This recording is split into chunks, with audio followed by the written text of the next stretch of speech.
केहू दुनिया में नइखे तोहरा सिवा हो, तोहरा सिवा प्यार में नइखी गोरी। हम बेवफा हो, हम बेवफा। चाहे बतिया तू माना, चाहे मत माना हो, मत माना हो। प्यार में नइखी गोरी। हम बेवफा हो, हम बेवफा।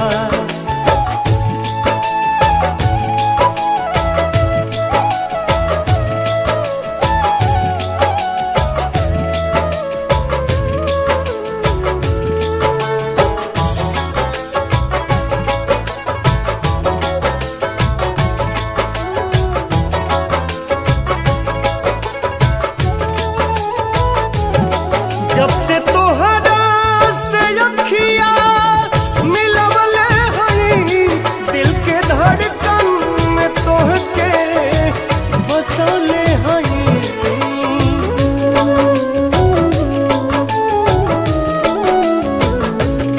दुखवा केहू से नयापन बतवले हई, लोर केतना विरह में बहले हई।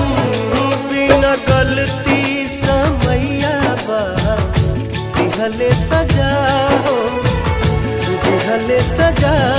प्यार में नइखी गोरी।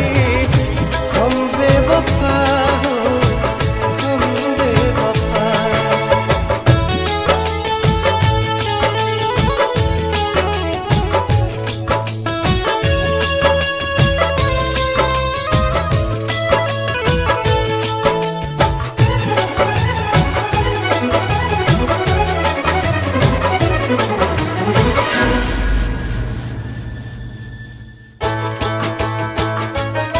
जी न पाइब अगर साथ छूट जाई हो, तोहसे नहिया के बंधन जे टूट जाई हो।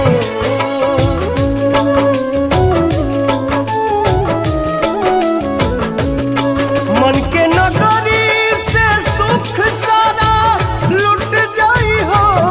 साथ पाइब ना त किस्मत फूट जाई हो।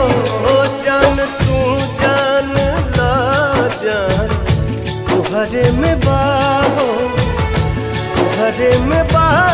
प्यार में नइखी गोरी।